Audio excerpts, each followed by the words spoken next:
All right, welcome everybody to the Patrick Carr Show. It is a Friday morning episode that we have here for you, and we have 7 topics on the gauntlet for you today. A lot of great stuff that we want to get to. Everything from Elon Musk all the way down to Taylor Swift. So we've got stuff for politics. We've got stuff for people that are interested in entertainment, and of course, I have my co-host with me right here. Hello. So there we go. And Anthony is behind the camera as always. And we try to get a camera on him every week, but he continues to say no. Our first story is one that just makes me sad because I am not a billionaire. I'm not a millionaire, but I am surely not a trillionaire. And that is exactly what Elon Musk became today, at least on paper. If you have not heard, today SpaceX went public, the biggest IPO in history. $75 billion was raised. It is priced at $135 a share, valuing the company at a whopping $1.77 trillion. Now, listen, we can talk about SpaceX. We can talk about how awesome it is, but I don't want to talk about that story at all. No, that's not that's what everyone's going to cover on Fox News and everywhere else when you flip it through your feed. We're talking about something completely different over here. We're talking about the value of friendship. it's a beautiful story and it delights my soul. Yes, we all need friends like this. I personally would love one. Yeah, I just if love you know one anyone friend like this. But it goes to show that all it takes is one person in your life to believe in you. For those of you who are not aware, things were not always so rosy over for our good friend Elon Musk. There was a time after his time with PayPal where he had sold, where he was pouring money into both Tesla and SpaceX. At that time, no one believed in him. And if you go and read the biography of the guy, we're talking about days away in December. I want to say it was 2008. Don't hold me to that date, but December. And as the year is closing out, he is days away from bankruptcy and mailing it all in on both of these companies. Millions have been invested with nowhere to go. In comes his friend Antonio Gracias, okay? He is a venture capitalist with Valor Equity Partners, and he says, you know what, buddy? You're my best friend. I believe in you. I'm going to give you $1 million. Now, some people would hope that you get a few returns on that, maybe 10 million, maybe 100 million. But what if I told you this? You just hope. What if I told you this? With SpaceX now going public, Mr. Antonio Gracias is now one of the 50 richest men in the world, everybody. And that means that old Valor Equity Partners has a 7% stake now in SpaceX. So I want you to think about that 16 years ago, everyone.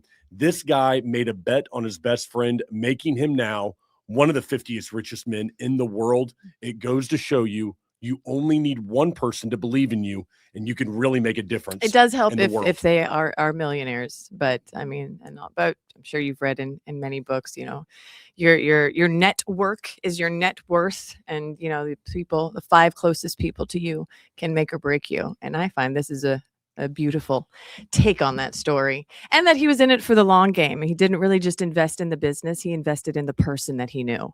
Absolutely. And I find that absolutely lovely. If I'm taking applications. If both of you were trillionaires, what would you guys do? What would you guys buy? I would buy an island and horses and rescue dogs and keep everyone else away, respectfully. I imagine that being a trillionaire or being someone at that level is a level of stress and anxiety that I can't even fathom. Well, I mean, think about the relationships that you get in your life. Because nobody you can look at as being anything other than wanting something from you. Oh, hence the island away from everyone. Yeah. I mean, no one, even when you make a few $1 million, right? If you're a guy, you make a few $1 million, you look at every woman that approaches you as, she interested in the money or she really like me, right? I mean, women the same way. I mean, 100%. You make a bunch of money. Is this guy trying to leech onto me? Is this friend trying to leech onto me who's a woman or they just want me because I want to go out on a boat on Saturdays? But I'm going to tell you what a lot of people don't realize about trillionaires, billionaires. There's been 4 billionaires I've met in the past year. I thought that guy who's online, I can't remember his name. I watched an interview. He's like, I've interviewed 48 billionaires. I'm thinking, I've met four billionaires I've sat down for dinner or lunch with in the last year. 4. Just because of membership over there or wherever, but besides the point. And so every one of these people that I've sat down with, it's not like they have oodles of time that they're just sitting there going, I just can't wait to go spend my money on something. They're so busy with their life that it's looking at it not from a perspective like we are. Like, boy, if I had more free time, it's what are my responsibilities to the Mm-hmm. 5,000 people that depend on me to do things Oh, well 100%. from the top down? Yeah. The level of responsibility these people feel, Mm-hmm. you didn't get to that place by scamming. No one gets to that status. I shouldn't say no one. Most people are not going to get to that place Well, without a deep and concern. sustain it. I Yes. agree with you. You get to that level and you sustain it. You want to take care of people. I think that yeah, you want to make you want to build something, you want to create something, you want to create legacy, Yeah. and legacy is built on good people. And oh yeah, I think you're 100% correct that the relationships you have to filter, the ones sometimes that fall through that cost you lessons, not just financially. But here's a beautiful example of, again, and I like that it was, 16 years later, he waited for the return because he believed in the person. Yeah, And I like that. I think he was getting wealthy along the way. Well, which yes. definitely does help. Yeah. But I do believe that, whether it's $1 million or $100,000, whatever it is, somebody says, hey, listen, man, I think that you said that you were going to make it, and you hit the nail on the head. If you can believe in a person, there are times where, the idea is terrible, but there's something about the person, their belief in it, their conviction about it, that the purpose it brings them, that it can lead you to go, I don't know what it is, but I got to take a chance on it. Oh, you see something I don't see, and I trust you. And I mean, and the way this man, think what you will about him, he is a genius. Yeah. And so, yes, and that is the investment and the faith that I don't see this, but I know you. I know you see things that I don't, that we don't currently. So yeah, I agree with you. Yeah. And I think good for him. There are a lot of people out there in small businesses who never have a chance for someone to believe in them. Yesterday's show, we were talking about relationships. There are a lot of people that are in relationships where the person doesn't believe in them. And when I look at that and I think about it, I think about how, this story right here, Musk ain't on his first relationship, ain't on his first marriage, you're going to have, and the reason I mention that is in life, you're going to have people that believe in you and others that don't. And sometimes it's the closest people to you that you think are supporters that are really the ones that are holding you back. You want to be with somebody who sees what you can be and that loves you for who you currently are. All right. You've got to have somebody that says, hey, listen, I believe you can do even more than what you can do. And if you can find somebody like that, then you have someone special. But I think that we often get surrounded by people. You talk the 5 people that you're around are sometimes the closest people that are to us, and they become the voice in our head. That's so true. And it's such, I hate using the word balance, but it is a tender balance because you don't want to be surrounded by yes men. You want to be surrounded by people who do challenge you, who say things that are good for your well-being, good for your business, good for so much that sometimes you don't want to hear. It might strike a nerve, but that's where that, I am saying this for you, because I care about you, because I am more concerned with the strength of our relationship, with your well-being, than maybe just kind of making you feel good right now. It's such, yeah, that comes with time and being proven. That I've been here for you. I've already proven that I want your best. I have your best interests in mind. I'm here for the long run, and that trust that I see the good and the bad in you, and I'm still here. I'm going to invest in you. It's especially as you get older. Making friends as an adult is difficult. Yeah, ain't that the truth? Yes. You got a good relationship. Do you believe in each other? Yeah, 100%. And she honestly helps me just become better. And just like when things are like bad, she's like encourages me, okay, you got to do this. And she helps me like from the beginning of this year, like when I lost my job, she helped me just look for new jobs. She encouraged me to work my resume, do things, and just really helped me just become better. So that's what you need in a relationship. And you need a cheerleader and stuff just to help you do better and just encourage you when you're down and stuff. And guide you and give you constructive criticism. exactly, Yeah, sensitive, but I said it yesterday, and I'll say it again today. Every guy in the world only wants to hear a few words. He doesn't want to hear "I love you" or "good job." He wants to hear "I'm proud of you." Period. Hard stop. You tell a man, "I'm proud of you," or even better, "I'm proud of what you're doing for our family." That guy will run through a wall. All right. And he'll do it for weeks. It will never leave his mind. He'll remember it for that moment. He'll remember forever. I promise you.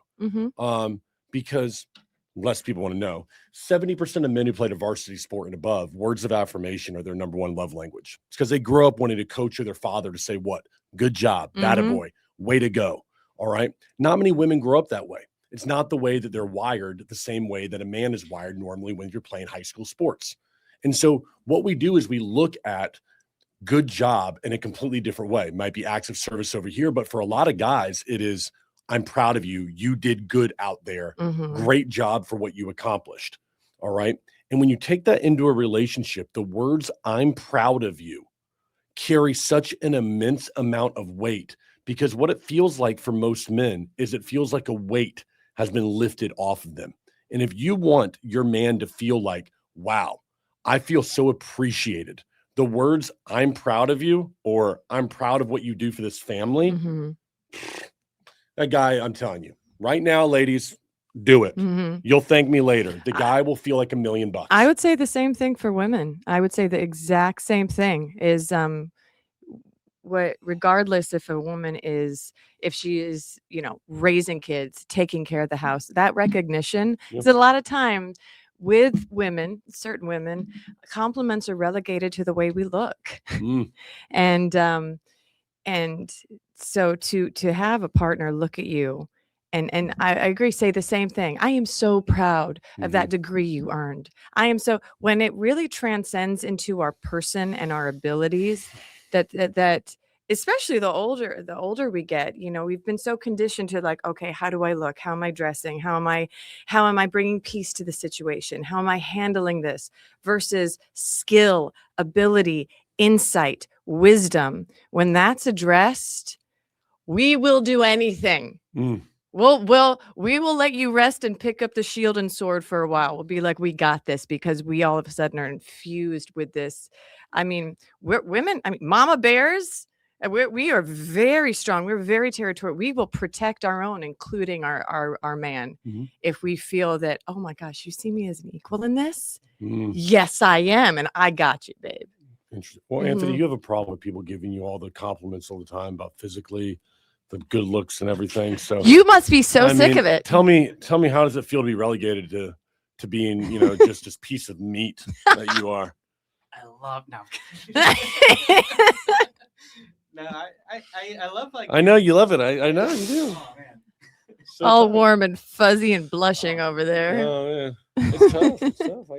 Every day I have a checklist, and it's like if Patrick compliments me, I'm like, oh, this is a good day. Yeah, right. All right, we'll move on to the next story here. And the next one is one that we have talked about before on the show, but the question is simple. Is there actually going to be peace in the Middle East? No. All right.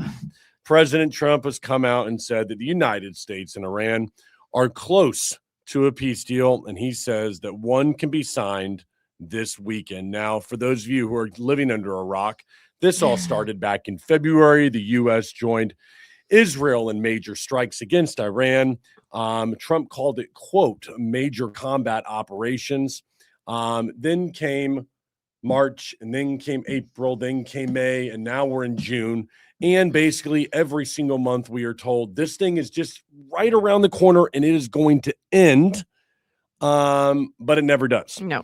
So we are looking right now at another promise. We know that what we're basically doing is just dangling the carrot in front of the American people, that even if a truce is, or some kind of peace deal is brokered over the weekend, zero people with half of a brain think that anybody on both sides of the peace deal are ever going to abide by it. So where will we be in 2 weeks? Exactly where we're at right now, talking about the next peace deal that's going to be broken 2 months down the road. In the meantime, we're spending lives, resources, treasure that we have over here in America on a war where nobody in America can tell me where Iran is, even on a map, if I gave it to them.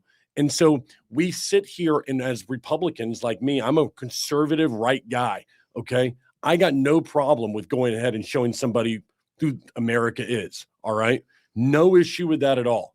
But from the leadership side, when you frame things as being, this is nothing, we're going to go in there, we're going to wipe the desert with them, and we're going to be out of there. When you do that, and then it doesn't happen, what you do is you're breaking your word with the American people. And right now, the average American in Arkansas who's filling up the tank for $5, drives 200 miles for the week back and forth with work, is now looking at how do I get up for that $800 more dollars I have to every month I'm spending on gas. Okay, that's $1 more is what I'm saying, $200 a week. And I'm looking at $800 more a month. That person is like, where am I finding that money? Because my job is not going to pay me more. And so, I love you, Trump. I'm a right-wing guy too. I don't like the things that you don't like. I want to like you. But hey, man, can we be done with this? If you're saying that we're going to do it, keep your word and do it. And I don't think that the American people really care how you do it. I really don't. You want to go bomb the whole thing? No one even knows where it is on a map. So they don't. How many, out of curiosity, how many people do you think if I just gave them a map of the Middle East, it was blank, and I just said, point out Iran as a country, I'm going to go 1 out of 20 could do that it. Bad? Oh, I think I'm being generous. I'm in shock because I grew up overseas, and geography was what you learn. I'm thinking, really I bad? think I'm being generous. I don't think anybody in this building could. Wait, I don't think anyone on our team. I don't think anyone in my company could. Right, that's here today. Do you think one person in there could do it? I want to now film this and survey. We're gonna do it now. I'll do this as the last story. Can you go and do this? Do a favor for me. I'm looking it up. I'm trying to see if I got a map. No way. We had to do this in elementary school. I'm gonna do it right now. We're gonna do it right now. Hold on. Nope. I'm just gonna put it up on the screen, and we're gonna do this. We're gonna do this live right now. All right. I got the image. I'll send you the image. Send me the image. I'm gonna put it up here, and then have somebody come in here. 3 people come in here and put it on camera, and we're gonna see, can they find Iran on a map? I won't even put their faces on here. It's turned into something. I'm sorry. This is fun. But I'm genuinely curious that you don't think it could. No, I bet nobody can. Wait. Really? I sent you the Slack. Should be an image. I don't want to cheat. I'm not looking. There's zero way in the world people can do this. I don't know if I can do it with an image though. Let's see if I can bring it up, and I can share this right here. Because I want to share it to the live stream right here. Let's see if I can do this. I'll present this. I'll do a. Of course, they know where it is. It's big. It's not like a tiny. All right. So Anthony, can you go grab someone? Hold on 1 second. Make sure I can put this on here. We're going to do this right now because this is, I'm 100% right about this. We will not. Where's the file that I just downloaded? I think we just invented, you invented a new term, geography shaming someone. This is undoubtedly how it's going to work. Let me see here. Which I'm fine with. I'm fine with all the shaming. What is this? A download of what? It's a PDF. Wow. What the?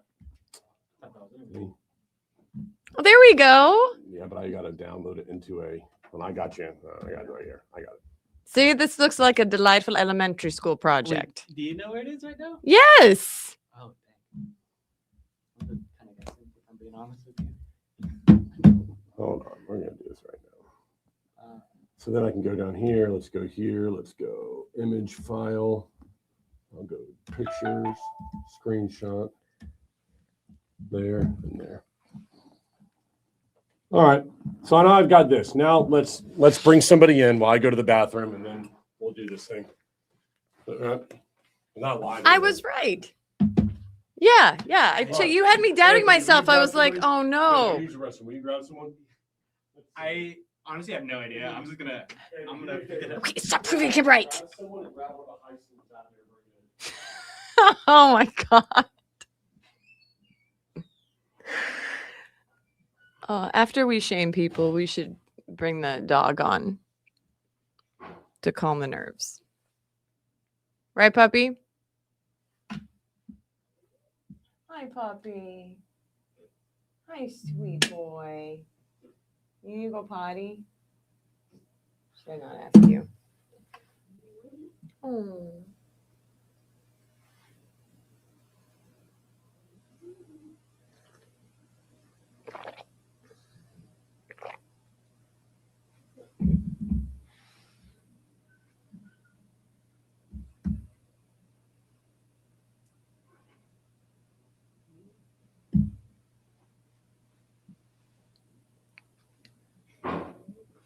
No way. There's 0 way in the world somebody can find it. Okay, I would understand if it would be like, okay, where's Qatar? Because it's tinier.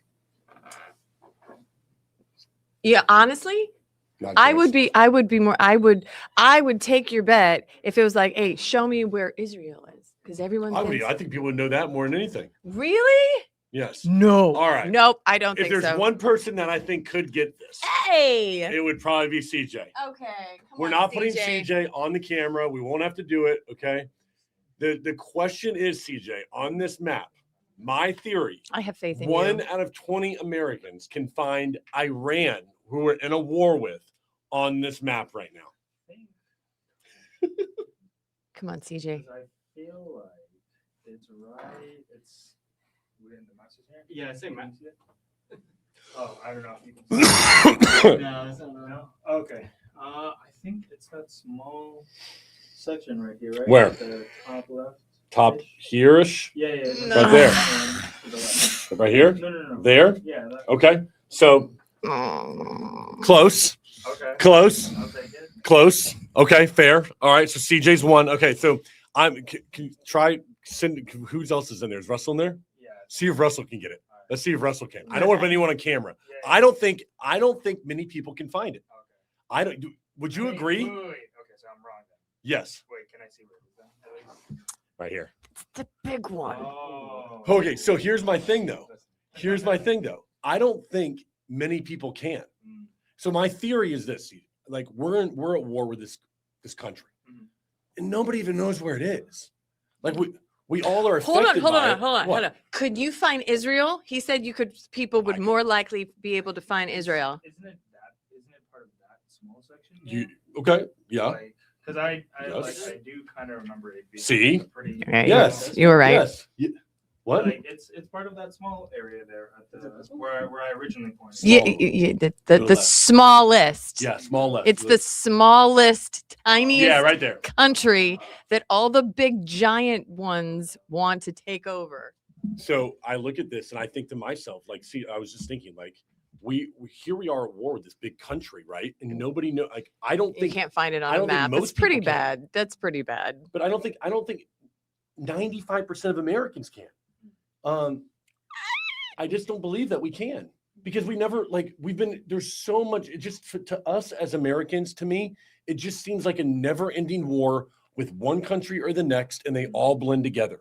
Like I mean that. Like it's like one year it's Syria, the next year it's Lebanon, the next year it's going to be Afghanistan, Well, the it's- next year it's Iraq. Now it's all- Iran. It's like it's always all there's something that different. Area. You know what I'm saying? Like it just for me, it all blends in eventually where you're like, we're just at war with the Middle East because it never seems to be something that ends. Well, like in my lifetime, it just has been one country. It's like now your after the lifetime. other. It's been centuries. It's been centuries of that area constantly at war with either itself or with others. It's centuries. That's why I don't know why people are even believing when, yes, it'll be done this week. So we did centuries of this Trump comes out, CJ, and nonsense. says it's going to be done this week. We're going to sign up. We're going to sign a peace deal. It's like, yeah, got it. I'm sure that's what's going to hold a peace deal. All right, can you see if Russell can find it? Let's see what we can do. That's all. I was just wondering. I got it. We're not putting you on camera or anything. All right. Well, so far I'm losing. There's no way you're winning this one. Did you know where it was? Like before you even. I actually got it wrong on one. Oh, I'm not gonna lie. Where was? Where did you think it was? Afghanistan. What is that? Another big one. Oh, so the other big one? That's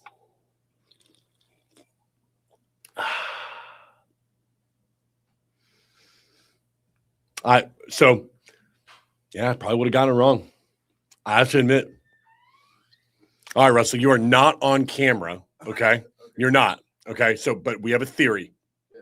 My theory is that 95% of the people in this country can't tell me where Iran is on this map. Can you? I couldn't. I could not. here's What? like a little like Oh. if you want to see that one too, then I could like find it from. I got it wrong, bro. Come on, dude. Come on. I need at least one.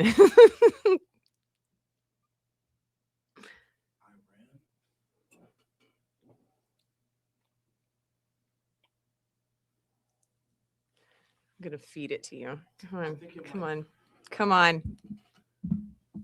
It might be like this spot down here, right? So he's pointing at. Because the straight of because it has to be close to the straight, right? No. Unfortunately, no. It's where my mouse is. It's the big one. Can you believe that? Isn't that crazy? Where's the straight? Right down there where you were looking at. Is it that thing? Is this it? And the one next to it is Iraq. Iran's the bigger one. Iraq is that smaller one to the left. Oh, to the left. Mm-hmm. So, how So does this that- one, Iran? No. No. Where his mouse is at? Where my mouse is at. No, I mean I. So wait. Okay, hold on. Hold the phone. Here. Oh, oh, I see it.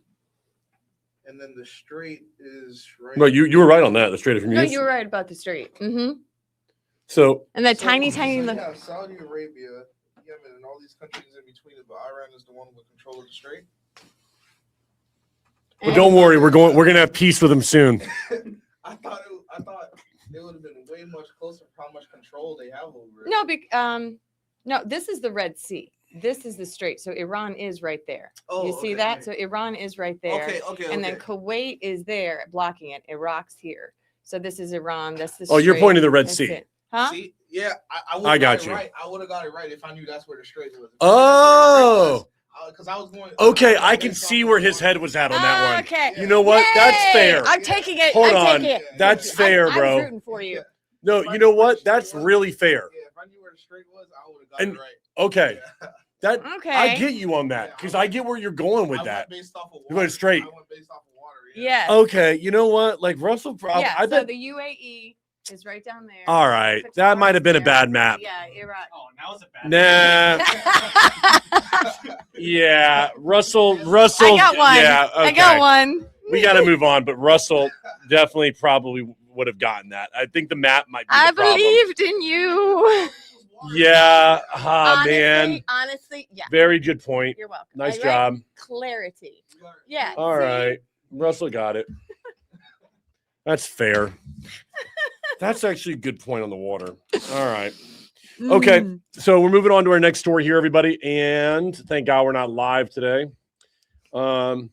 So the next story is simply titled based on, this chat or not chat, but Claude's understanding of me that nobody cares about soccer. Oh, that is not true. It is so true. No. And tonight, the U.S. men's national team opens its 2026 World Cup against Paraguay, everybody. And that will be Mhm. right here somewhere in North America. Darned if I know where it is. And I don't know, people will pour into bars at some point and act like they care about soccer against Paraguay. Let me just start off by saying this. There's two things about the story that immediately bother me. I'm not even going to read the rest of it. The first thing that bothers me is this.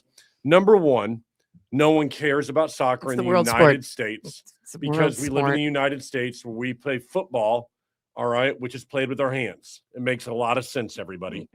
Everyone's drunk today. I want to make a bigger point, though. Two bigger points about this today because I've already talked about it. Number one, there is no reason that the United States, given our athletes and our size, our technology, should even be in some kind of close match with Paraguay ever. What do they have? The population of Miami? They have the skill. That They've okay, been playing it just for longer. based on the numbers game, all right? The numbers game, the United States with our athletes are like sea level athletes should be able to wipe the floor with a company the size of Paraguay? How many people? Oh. How many people live in Paraguay? Just curious here, and then we can just go by the number of people that are able to actually be even picked to play on a team like this. It's got to be. I'm going to say less than 100,000 people, even are of age, that you could do this and play this sport. Oh, dang. How much? No. I'm going to say 20 million people live in Paraguay. Oh, How many? 7. Okay. So 7 million people. That means there's 3.5 million men. Let's go ahead and say that you have to be between the ages of 17 and 30 if you want to go ahead and play. So take about of those 3.5 million, let's say that's 20% of 3.5 million people, right? I'm no mathematician here, but 0.20 times 3.5. Okay. I don't know what this has to do with Seven- skill, though. 700,000 men that they have even to choose from to play on their team. That's it. 1 in 700,000. Here in the United States, Quality over quantity. we have- Quality over quantity. we This is the literally largest World Cup in the history. 48 countries. It's being played literally all over the globe. It is uniting people. People who can't stand each other and Nope. can't stand each other's politics no. are sitting next to each other, having No. a beer, waiting to fight to see who wins. See- They'll fight afterwards. Here- but here- no, no. It does not unite the world. it Let me tell you what it does. It divides the world more than ever. Because here's what's going to happen tonight. It divides me because I'm going to tell you what every American like me thinks. And there's a lot of us that are out there, and I mean this with all my heart. We're going to be in a bar tonight, and we're going to be drinking some beers. And I like beers. Hopefully I get that ice cold 36-ounce bit taller boy from Coors Light, by the way. Great. Coors Light, huge can they made for soccer because it's so freaking boring. They want you to be able to stick all the way through the game. This is not a joke. We did a story on it yesterday. Okay, but here's my problem. I'm going to turn on the United States-Paraguay game. mhm. And you know what I'm going to see more than I'm going to see the damn American flag? I'm going to see a bunch of people who are Americans with the Paraguay flags draped all around them, walking around cheering against the United States. And that is what's going to happen. Now, people can sit here and talk about it's the world sport, or that's the country where you're from, or your parents grew up there, or some combination thereof for that 7 million people population. But what people like me think when we watch the World Cup is that, you know what? Where's the American pride that we have? Because the most of the people who are going to attend the World Cup in America, all right, are not going to be cheering for the United States. Because we're They will- latecomers to they this will- sport. They will live here. They will drape in another flag around them. They'll put all over their car. But when the United States plays, it's like, whatever. People who, again, I'm not knocking people like me because I don't care about soccer. I'm not doing it either way. But that's I'm the talking- mentality, No, though. no, I'm talking about soccer fans. That's the mentality. Soccer fans. Mhm. That's the thing. Is that I'm telling them, it's soccer fans right now. Why don't you cheer for your home team? Nobody does. And so it's like if you played men's basketball in the Olympics and nobody liked the Olympic basketball team and everybody cheered for all the other teams like France and whoever else, Spain. And what I don't like about the sport is when I have to watch it, the visuals of it as an American, when America is playing, Americans aren't cheering for America. They're cheering for the other team.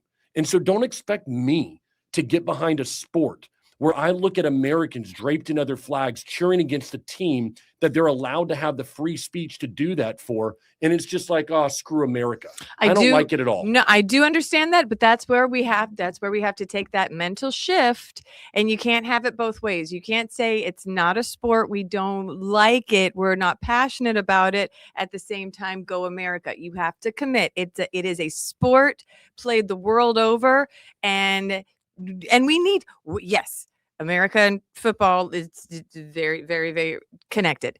But if you have to have those fans that do care about soccer and commit to the country, or else you're going to go to the country that respects the sport. I got a good thing to say to you. Oh, boy. What is your favorite football team? You're talking about American football? Yeah, American football. I mean, God, it's Or tough. Even college. What's your favorite? Okay, University of Florida. Go Gators. All right, go Gators. Would you go to, if there's a game in Alabama and you're playing the Gators and you're at Alabama's game, are you wearing Alabama merch or are you going to wear Gators merch? Gators. Heck yeah. You know why? Tell me. That's why. Because these people that are from the country, they're going to represent their country even though they're watching it in America. And that's why I see the point you're trying to make. But when you live in America, right, and your favorite team, okay, is where?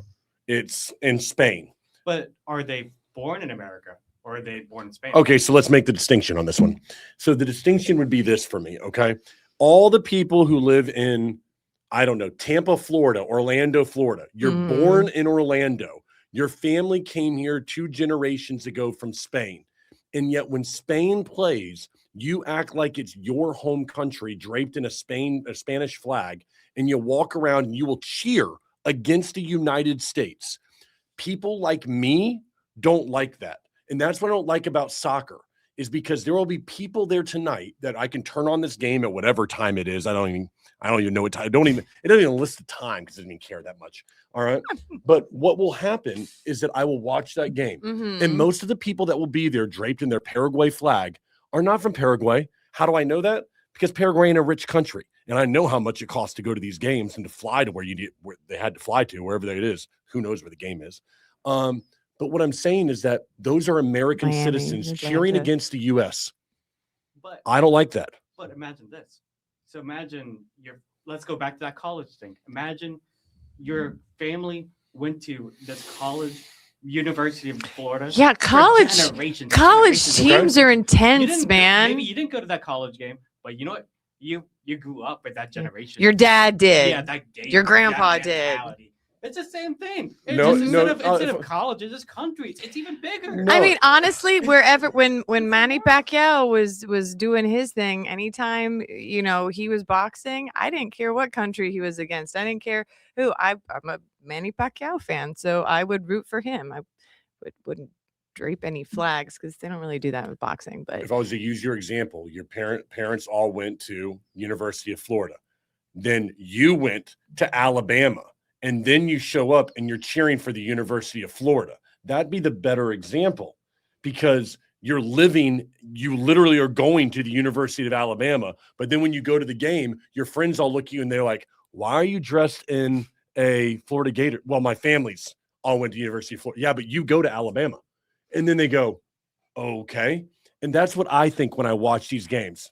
Okay. Well, at the end of the day, it is a sport. We're kicking around a ball. No one's doing gladiator shit with swords. Oops, sorry. Gladiator stuff with swords. So maybe you calm down and watch the cute guys run around in short shorts. It's for me. I watch They're it. Though. quite That's what hot. The teams are quite hot. That's what I think about when I watch it. I mean, this is why for me as an American, I'm going to watch, and I'm not an anomaly. Okay. There are a lot more people like me than I think like millions of people like me who look at this and go, you know what? There's no pride. It seems like that way and people will look at it's okay because I love this country. My parents are from there. I grew up there for a summer. Like, I got it, man. Cool. And it's hip. It's kind of neat because then you get to feel like you're part of a smaller group. And I get that because you get to, put all your flags on and you get to feel like, hey, I'm a part of something. Cool.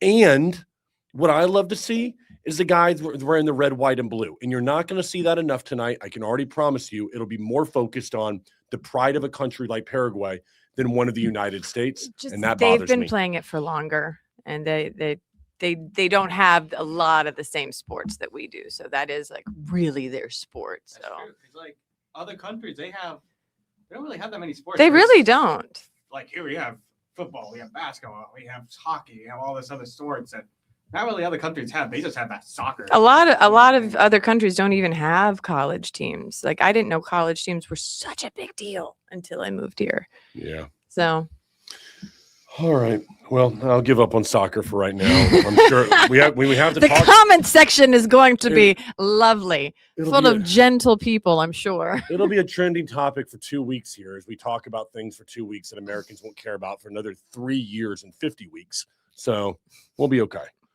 I want to flip to the middle of the show right here because we definitely want to talk about a topic that is local here to Orlando.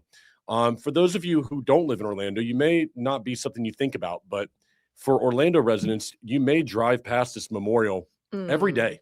All right. 10 years ago today, a gunman walked into the Pulse nightclub in Orlando, Florida, and murdered 49 people. It was at the time, I believe, the deadliest at the time At the At time. the time, it was the deadliest mass shooting of all time. And it is one that 10 years later here in Orlando definitely is something that continues to be on people's minds today. Certainly left its mark. Surely Yes. did. Mhm. So I want to talk. We're going to get into. First of all, I want to talk about the shooting itself, and then we want to take. Me and you were discussing this. We want to talk about something that is rarely spoken about because it's worth bringing up again if it can actually get us some traction. Because I think this is a question that should be asked. But before we do, let me talk about something here, okay? On that day, 49 people lost their lives senselessly, and the reasoning behind such a terrible act has been that the Pulse nightclub was a gay club, and so you had gay people, and there are certain people who don't like gay people. And as conservative and right wing as I may be over here, or I may sound all the time, there's one thing that I listen. I don't care what somebody does behind the closed doors. I support it 1,000%. Heck, man, I've been to a few of those parades and had myself a damn good time. All right. So I want to say that one of the things that, in my opinion, Orlando has been able to do since that time is we have become, in some ways, a center point for the community. And I think there are some people who don't like that. There are some people that do. Whatever your opinion is of it, we have been. And when you have something of this magnitude and this terrible happen in a city, I'm happy to say that this has become a center point, because it should. When you have something that terrible happen, you don't have any other direction to go but to become a place that people feel like is a safe place, at least. The community had to rise up Yeah. to I don't want to say counterbalance that, but to address it. And I think we did. I think we did as a community, as a state, to rise up and go, "Ooh, this is not who we are. This is not what we stand for. This is not what we advocate for." Regardless of any opinion or religious, affiliation, this is something that you simply don't do, and Orlando won't stand for this. I think we did a good job of making that known. Yeah, I agree with you on that. What are your thoughts on over there, Anthony? Yeah, I definitely think we could do we're definitely getting better. I think we could, from like the poll that we got like couple days ago, like I think we could definitely do better to improve. We're getting better, but I think we could definitely do better to improve because right now we're like 46 out of 50. The friendliest. That was weird to me to read that because. Yeah. So what is it? I'm sorry. What was that? The read? The 46 friendliest. Oh, yeah. Yeah. I mean, I was very surprised, especially the week before the anniversary of the Pulse nightclub, that they released that Florida ranks 46th out of 50 for friendliest states to the LGBTQ community. But the comments that we did get from that were, I got a lot of messages. Number one, Anthony, and I'll leave it unnamed. But didn't you get some comments? Yeah. So some people were saying that it's not as good as it was, or someone said that they moved down here from New York City 8 years ago, and they felt back when it was safe, but in Florida, I don't feel very safe at all. Very unfriendly, almost cool vibes from Florida. That's what they feel like. Yeah. Where in Florida are they? I think that's a thing too. Is that Florida is very diverse with how big it is. So it's like very. So maybe Orlando might have like a local level where it might be really good. Because the more North Florida you get, the more southern you get, and the more southern Florida you get, the more Miami, and that's eccentric. And then I think there's definitely some spots in Florida that like are more inclusive, and then some that are not. So definitely. I don't know where she might be from or he from Florida. They might be so. Yep. So it's interesting. I had somebody send me this message on Tuesday, and her experience was that I'm not surprised Florida ranks 46 on the least friendliest states. Orlando itself is not that bad, but one of the better places for the community. But for most of the state, that's not the case. I used to live in Punta Gorda, and that's a very, very right part of the state. Okay, Mhm. wealthier Punta Gorda would be that way. Always feeling very anxious about being myself when I went outside. Um, and a lot of MAGA people in Punta Gorda, and I always felt like it was a little bit scary for someone like me. Now, listen, we can disagree with that individual's account, right? Mhm. But that's how that person felt. Mhm. And that's a very real thing. And you can't take that feeling away from somebody.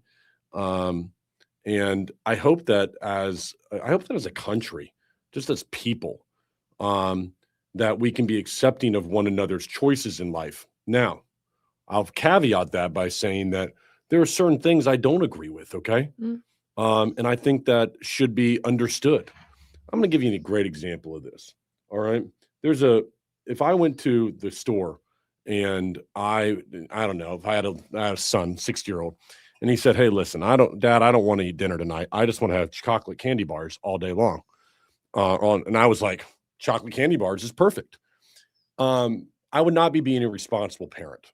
And the reason for that is because, of course, that's what the kid wants because he's a kid Mhm. and kids don't make wise choices. No. And so when I look at this, I also think there has got to be some give and take on both sides of the aisle. I'll give you a good example. What I mean by this is children need guidance from parents in this community so that they can grow up to make choices for themselves. Mhm.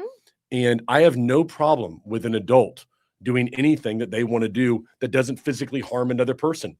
Go out there, wear what you want, say what you want, do what you want to your body. Those are all things that I agree with, and I will defend your right to go do them. Mhm. My only caveat Leave the kids alone. is leave kids alone. Uh-huh. And let children be children, and parents need to be parents. Mhm. And if we can do that, then once that child becomes an adult, allow them to make the decision for themselves.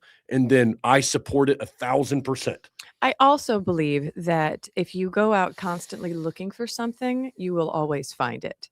So if you're going out looking for some, oh, they looked at me this way, it must be because of this. Oh, they treated me this way just because. If you are constantly in that state of trying to find something wrong and blaming it on your race, your gender, your orientation, you're going to be so hypersensitive because you're always looking for it versus just interacting with other human beings. Mm. A lot of people, at least the people I know good people, and I know a lot of different people.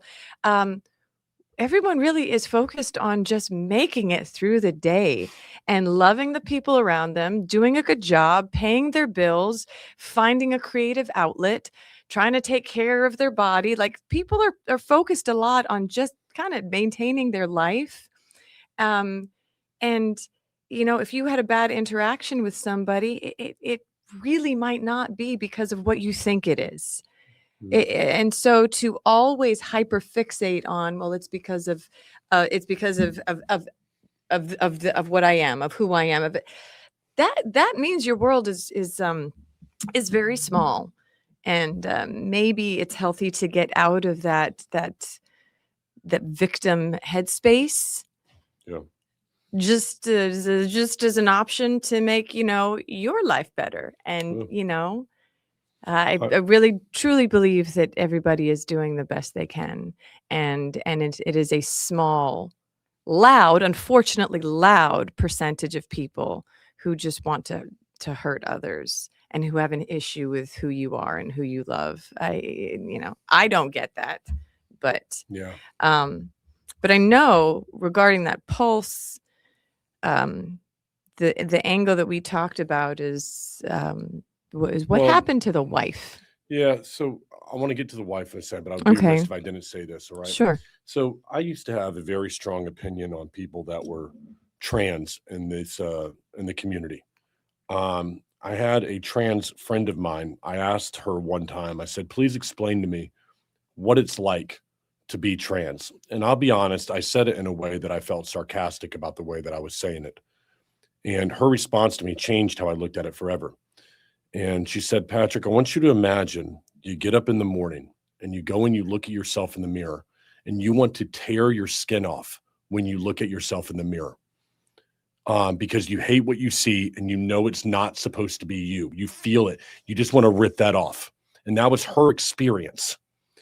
I don't believe that's the experience for everybody, but that's her personal experience. And that personal experience is one that is real. And when I thought about that, it was in a moment where there wasn't like she was trying to make a crowd or a speech or make a moment. Mhm. She was genuinely expressing the pain that she goes through every single day. And you can be that person who screams from the mountaintop that, oh, it's because of this or that reason or this, or there's something wrong with that person. I don't care what it is. That is a human being that feels that way. Mhm. And who am I in a lot of ways? Who am I who doesn't have to deal with such an extreme amount of pain on a daily basis to judge that individual and what they're going through and to tell them what is wrong or right with them? And so if there's anything that this Pulse shooting did for me personally, it forced me in a lot of ways to ask questions exactly like that about that community or to understand this part of the community or to open my eyes to what goes on over here. And there's a certain amount of empathy that people have to show for one another. And I believe that we would do very well to show more empathy for the pain that a community might feel, even if you feel the pain is unwarranted, it still is there for some people. And to me, that would be what I take away from this entire thing. I became much more empathetic than what I was before. Hmm. We want to talk about this because I do believe it is worth mentioning. What goes understated about this terrible incident was it was perpetrated by a single man who did the shooting. And that individual, I'm not going to name names. I kind of take the same route that Ben Shapiro does on this show. Don't name names of shooters because I think all they want is publicity. Notoriety. Notoriety. Mhm. So same thing Ben Shapiro does. I want to do here. Not going to name the person. Mhm. However, though, his wife also, I'm going to leave unnamed in this case. She was charged. This is rarely spoken about. And what prosecutors charged her and said that she scouted targets with her husband, knew that he was buying ammunition, She was and with gave him. him a quote green light to commit terrorism.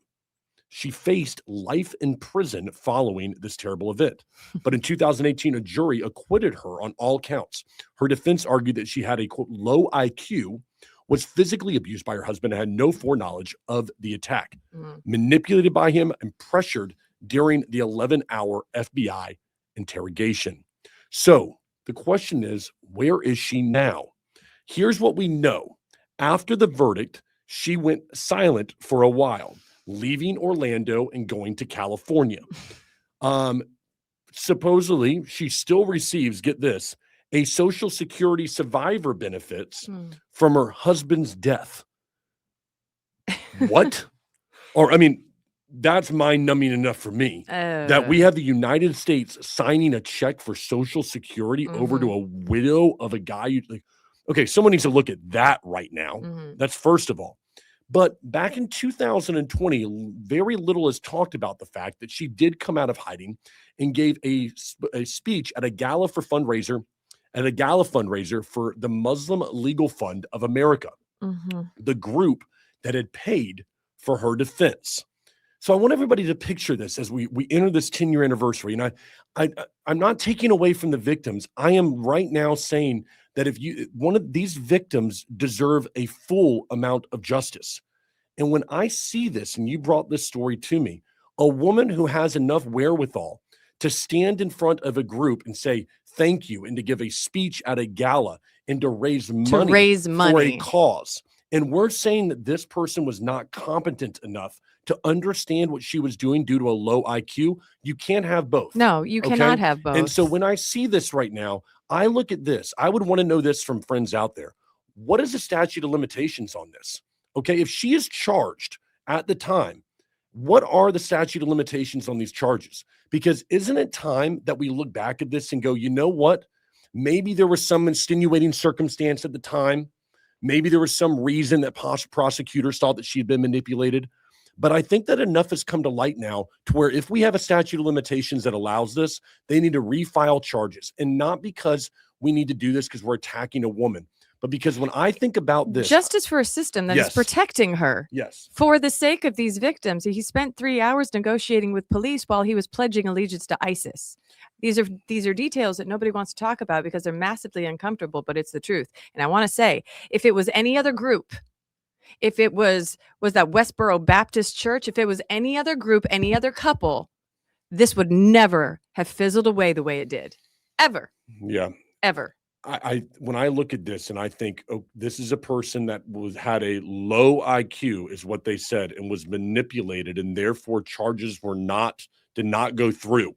But she's standing giving speeches for fundraising. That doesn't make sense. No, it doesn't. And so here's what I think we can take away from this individual. We need somebody to prosecute this.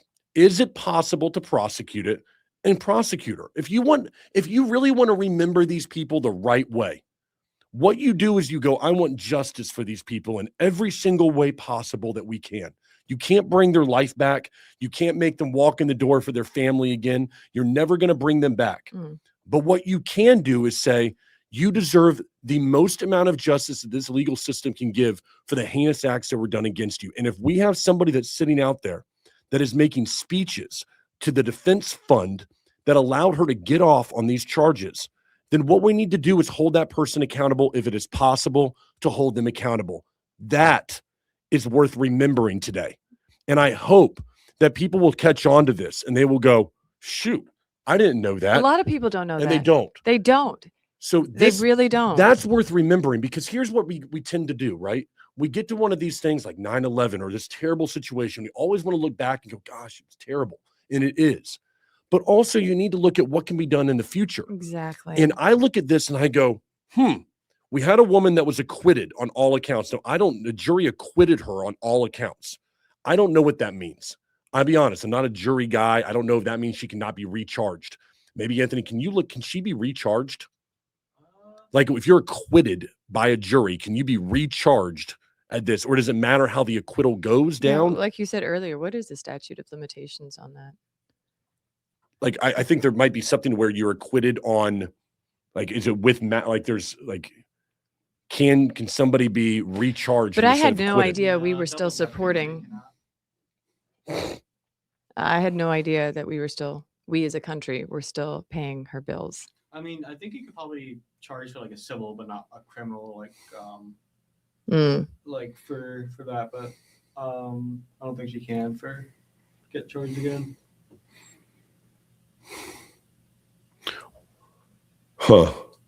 To me, I'm really considering this as people watch this show, and we try to do this in the most real and authentic way possible.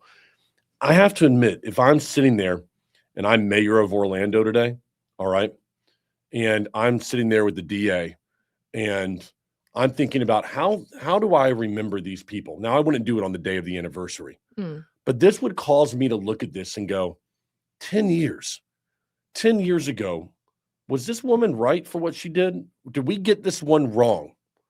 And I'm not one to say that you can't find charge, but I've got to believe that there's something we can find here, because this doesn't seem right to me. I don't like this. Like, there's something that feels wrong to me happened here. And if you really want to know the way that you remember people, it's that, one, you don't let stuff like this ever happen again. You hold people accountable. And I have to admit, as I'm reading this, who the heck was the DA that prosecuted this case? Because this seems to me like you got owned.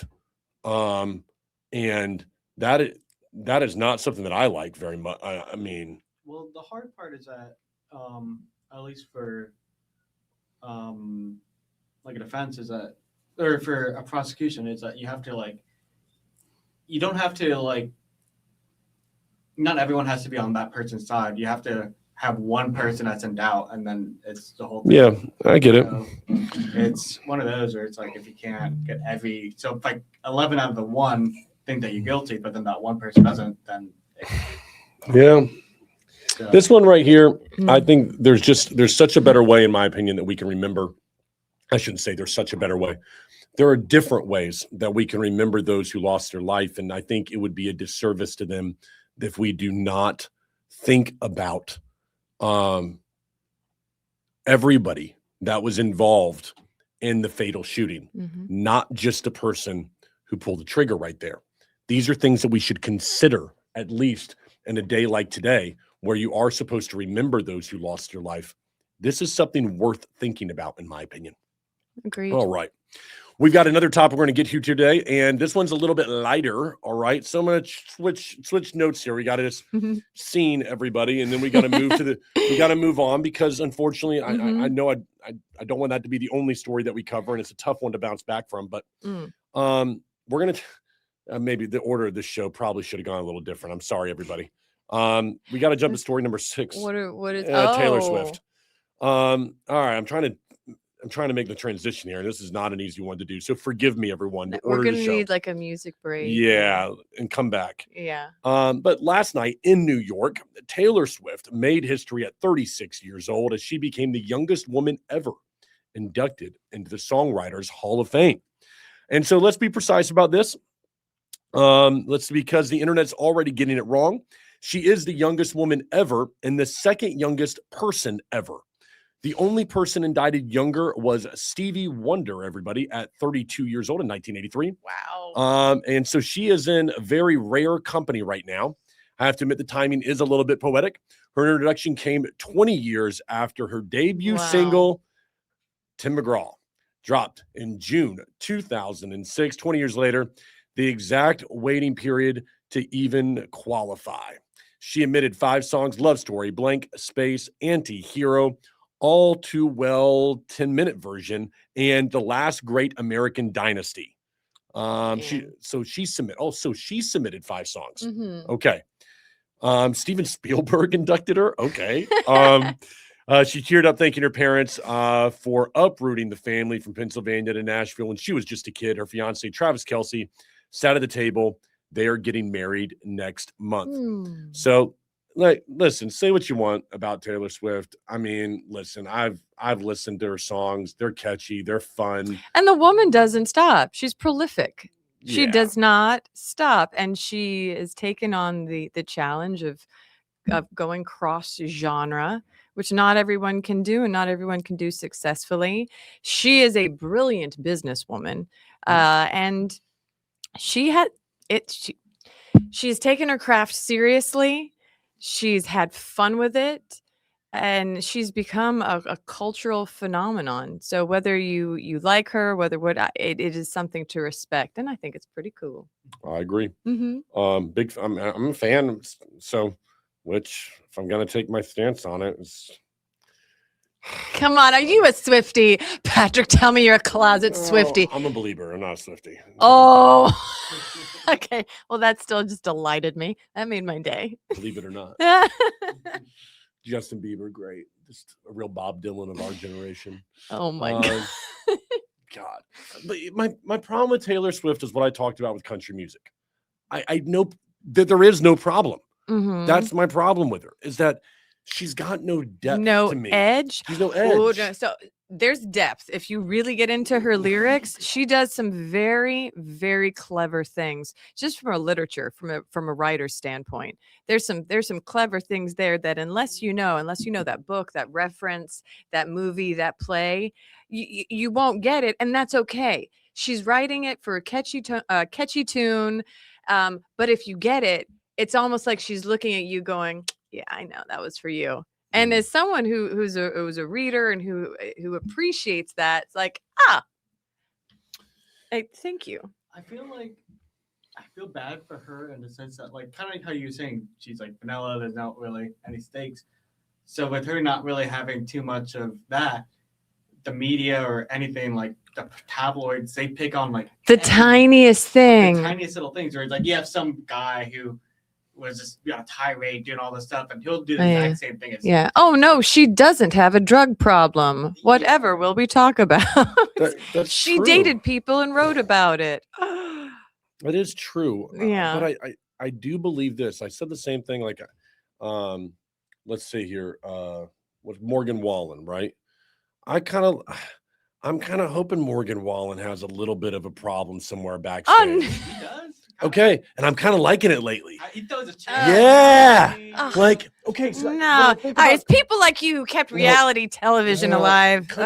so okay, so she starts as a country music artist, right? That's how she started this thing. Mhm. Now you're not. No one I don't think calls her country anymore. She's more pop. Definitely. Pop culture. 100%. Yes. But when I look at singers in country, all right, I want someone who's got a little bit of depth, a little bit of hurt, a little bit of pain. You can say a little bit of darkness to them, because there's something about the way Reputation was all about that. Oh, now I might be a Swiftie. I like really I, into it over here. I like her, but no.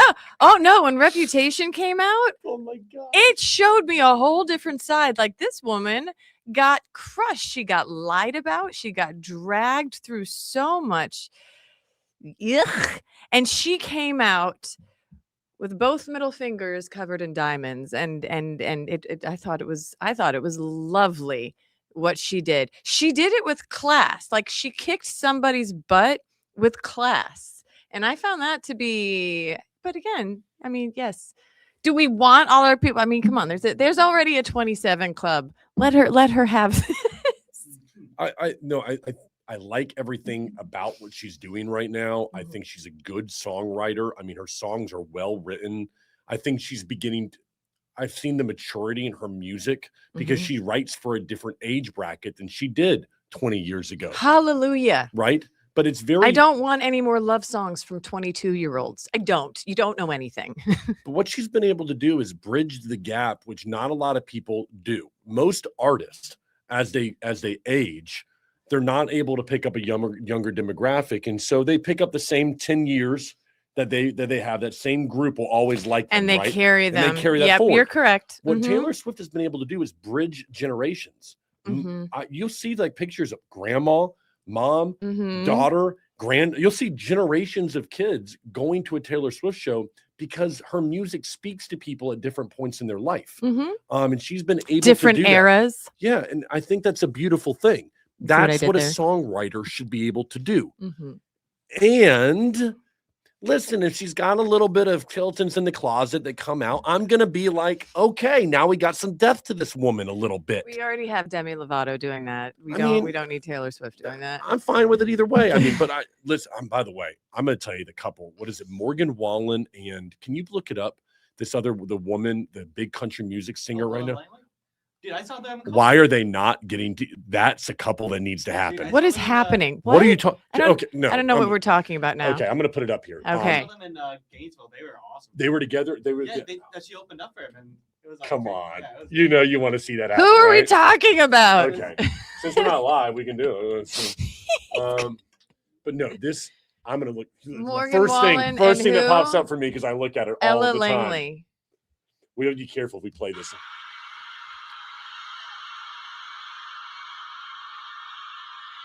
Look at the trim. Was this one at Gainesville? This might have been this one. I'm so shallow. First thing I'm thinking is, what is with his mustache? Just looking badass.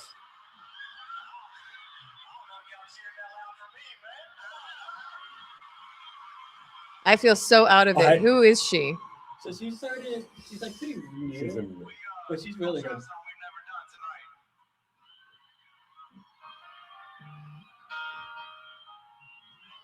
So I'm not gonna. So I look at them, and who do you think I think of? Johnny Cash. I think of Johnny Cash in June. Okay, Oh. these two right here are the Johnny Cash of country music that we need. She's the like wholesome country music young star. He's the guy that's got a little edge that everyone always says got a little too much alcohol. He goes out, he parties hard, and then you got her. This, if you want to know about lights up my world, this does. Sounds like a dysfunctional relationship. That's what that sounds like, sir. This sounds like It's everything like, country he's out music partying needs. and she's home wondering where he is. No. That sounds like a This is country music right disaster. here. Have you heard of? Woo. What's that one? She's in Texas. Oh, Yeah. yes. The way at the end they look at each other. Let's see if we can get down the end here. You are so funny. Oh, I love how I this need excites you, I need this couple. Patrick. I'm gonna say this with so much Phil, respect. let's go You're shoot adorable. tequila.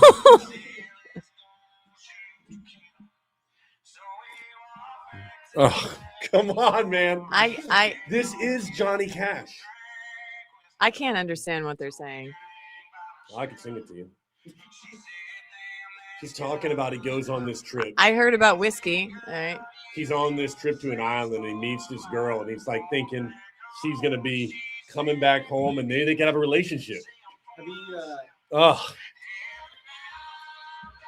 I just think for me personally that I love this relationship needs to happen. Is it not happening? Like, are they not together yet? well, have you heard of the Oh whole my Ryan god. Green Oh my god. solo I'm thing? sitting What with about two it? teenage Well, girls. so like, I just sent you Slack, but it's Oh. like, so they used to be together. What? A couple, like they're not Morgan Wallen, but this guy Riley Green, and they had like this hit song Uh-huh. years ago, and then she was like, he did like some shit, like he was abusive and stuff like that. And Morgan Wallen's gonna take care of that. So like, Oh my so then, god. But like, just Oh a my couple weeks ago, like she won a Grammy. Yeah. for him, so they were both up on stage, even though they were together, but it was so awkward too. Oh. You like the drama. No, I like this. I You need like the them to drama. be a couple. They need to be a couple. Look at you. Your face is lighting up right now. I love You're this. almost I need drooling. this. Like, this is what I need. You want to talk about, forget Taylor Swift going into Songwriter Hall of Fame. My gosh. Ella Langley and Morgan Wallen get together and they do stuff like this. It just screams Johnny Cash. I mean, to me, this is what I need. This needs to happen. They're on tour together. Okay. How is it not like a thing? All right. He's hot. She's hot. They're Oh my both hot. gosh. And they're singing love, dude, like little ballads out there, looking at each other. You know what it reminds me of? What is that? What's the movie with Lady Gaga? Oh, A and Star is Born. Star is Born. Yeah. Now, bad ending on that one. Hope this doesn't happen on that. I was gonna Okay, say. I terrible, was gonna say. but when Don't she- wish that on anyone. But he walks out there. He's like, always remember us this way. And then he's like, she's like, I can't do it. I can't do it. And then he's like, always remember us this way. And he walks out and they fucking crush it. And I just picture them I backstage. think you are a closet Yeah, I was gonna say, romantic, Oh, yeah. sir. I like filmed like she was there at like you're into like a concert with like it was like Morgan Wallen and stuff. Oh man. So, anyways, yeah, I mean Taylor Swift, Morgan Wallen and Ella Langley. Yeah. Congratulations, Taylor Swift. That's pretty an Yeah, amazing thanks. feat. I'm sorry it's not Mm, dramatic enough or not. You're hilarious. I love it. I like this is what the No, world I'm seeing needs. it on your face. Your eyes have lit up. Oh, this is the best thing. Just talking about this is the best thing that's not happening right now. And I can't believe that more people don't want to see this. Ella Langley, Morgan Wallen, just the perfect mix of just good girl, wholesome, making it in country music. I've seen that, like, people say they got it right when they made her famous because she's such a sweetheart of a person. Every time you see her, Or it just, she has a great PR team. no, I'm not going to believe that. This is I am she has a great PR team. 100% biased on this right here. Okay, there's zero objectivity that I'm giving to this story. It's okay. It's good to know that. It's good to. All right, we're going to end up here on story number 7. All right, and we're all over the damn place. I don't know why I put this in this order. We're going back to the economy. Wow, we're just a little bit of. Ladies and gentlemen, welcome to the Whiplash episode. Yeah, back and forth, man. Wow, the three. Your heart, We your should have been a head. little bit better on the. Your- Got to put in there too. We can talk about What? Ryan. Oh, with the tequila. let's talk about That's that. country. That's good. Let's talk about Luke Bryan to end it then. All right. I'm not going to talk about wage The gaps wage and gap. economy. Yeah. If you've seen the video, everybody, from Luke Bryan, Oh we my will play it gosh. right now. We have both watched it. All right. Segue, bad boys in country music. Yes.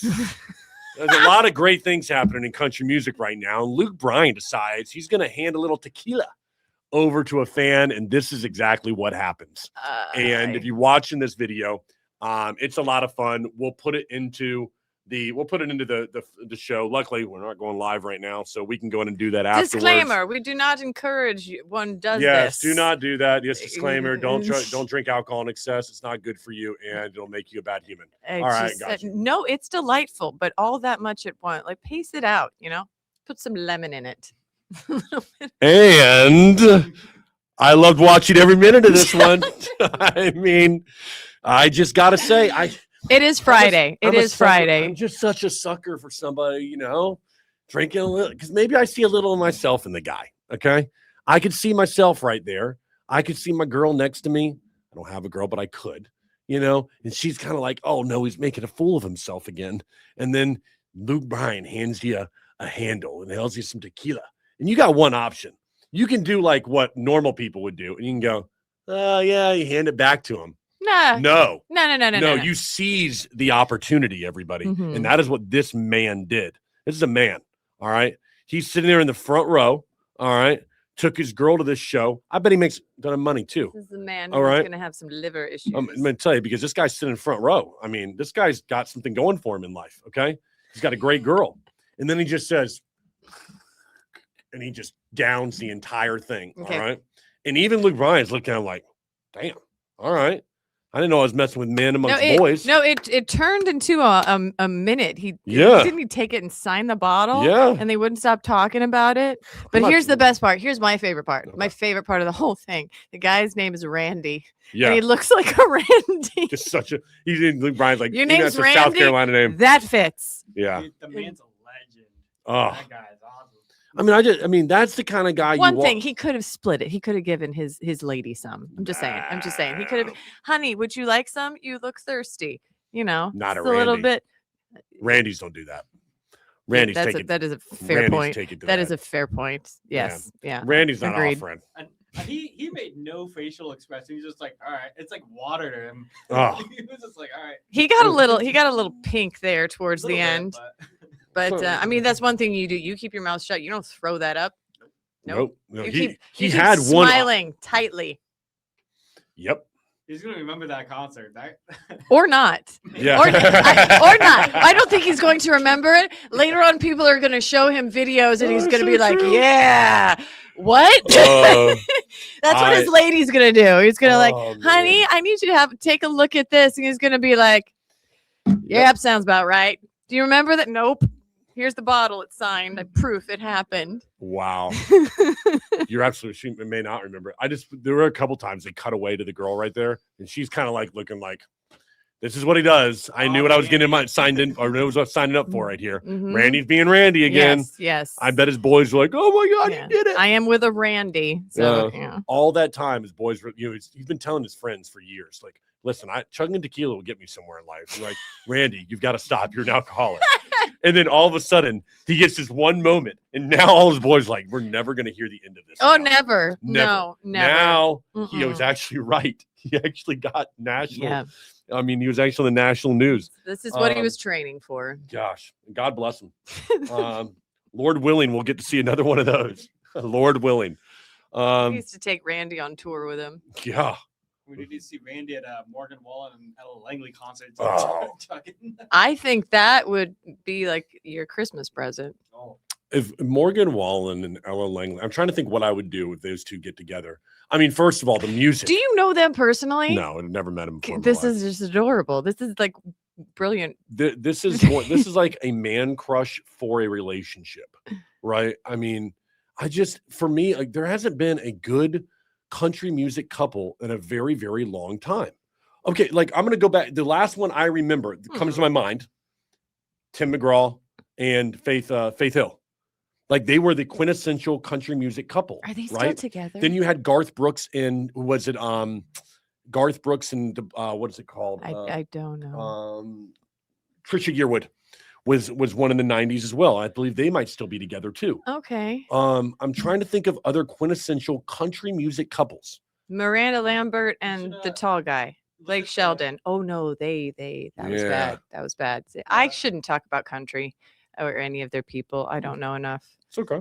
I don't know a lot about a lot of things. So like Ella Langley before, like how she kind of got famous was like Riley Green when she like duetted with him. Mhm. The songs are pretty good too. I don't know if you've heard those, but then they're broken up. But Yeah. She said, I'm done with this B-level singer over here. Okay. Oh, She my said, God. I'm moving on up in the world, Riley. I'm going over to Morgan Wallen right now. And Morgan's over there, he's holding out his arms like, I got you. All right. Come on tour with me. All right. Oh my. And now they're doing a few duets together. Oh my. I can't express how happy I'm going to be when this comes out that they are together. You want to talk about girls like going crazy? Travis Kelce, Taylor Swift. I'll be that guy making posts about, yes, I told you it's going to happen. I love it because what was it Johnny Cash movie? This is adorable. That Johnny Cash. Walk the Line. Whoa! First of all, Yeah. Phoenix. Joaquin Phoenix, right? And Reese Witherspoon. Reese Witherspoon. Yes, I have got that. That's what I think about when I think of these two. That story that gets told right there, even though it shows Johnny Cash and a lot of issues that he had. All right. I think about how beautiful that was for country music because of the songs and the writing that came out of that relationship. What happened for country music because of it? For me, I look at these two and I look at a guy that I'm like, I got a feeling there's more to this person than what people think there is. All right.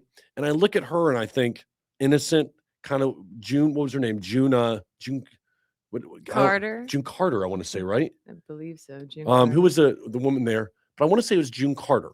And so I think this guy might be our guy. He's coming in here. But June Carter was going to be June. Yeah, June Carter. Hey. Can you grab it? See, so I think that there's some real similarities right there. So anyways, that's what we got going on. That is our show for the day. Really appreciate you all joining us. We took you all Wow. over the place. We did. Yes. On this one. Happy Friday. Maybe grab a drink while you're listening to this. A taller boy Yes. would be good as well. Or tequila. Or tequila. Do that, everybody. Have yourselves a great weekend. Thanks so much for joining us. We'll see you next week. See you next week. Bye.